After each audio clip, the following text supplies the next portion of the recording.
দাঁড়িয়েছিলেন, যার দেয়াল যেন আপনাকে কিছু বলতে চাইছে। ঢাকার বুকে ঠিক তেমনই এক স্থান দাঁড়িয়ে আছে শত বছর ধরে, নিঃশব্দে, নিঃসঙ্গভাবে। নাম তার লালবাগ কেল্লা।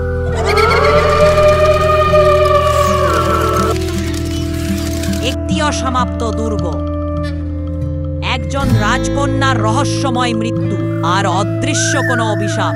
এই কেল্লা কি শুধু ইট পাথরের স্থাপনা, নাকি এর ভেতর লুকিয়ে আছে এমন কিছু যা ইতিহাস আজও মুখ ফুটে বলতে সাহস পায় না?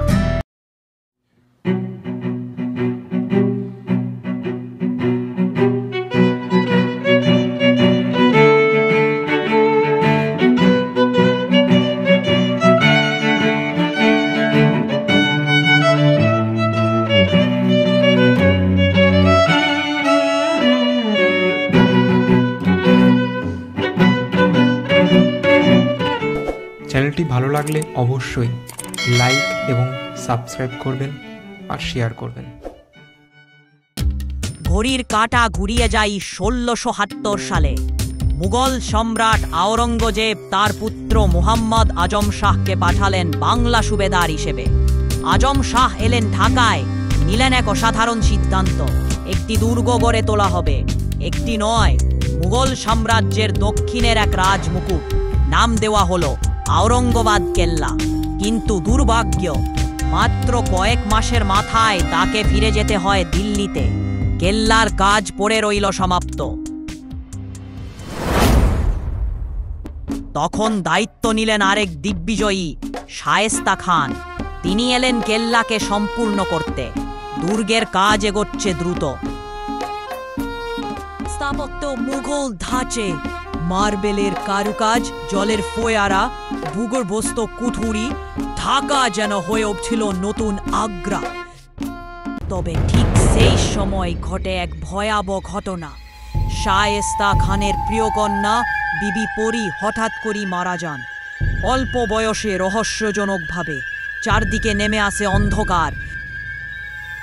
বিবি পরীর কবর তৈরি হয় ঠিক কেল্লার মাঝখানে, আর সেই কবর কেল্লার হৃদপিণ্ডে ছুরির মতো বিঁধে থাকে। আর ঠিক তখনই থেমে যায় কেল্লার নির্মাণ, একেবারে চিরতরে। শায়েস্তা খান নাকি বিশ্বাস করেছিলেন এই দুর্গ অভিশপ্ত, আর কিছু তৈরি হলে আরও মৃত্যুর ছায়া ঘনাবে। আজও লালবাগ কেল্লার নিচে লুকিয়ে আছে সুড়ঙ্গ, গোপন কুঠুরি, জলের নিচে গহীন কবর ঘর। তারা কিছু বলে না, কিন্তু যেন নিঃশব্দে ফিসফিস করে, আমরা জানি সবকিছু।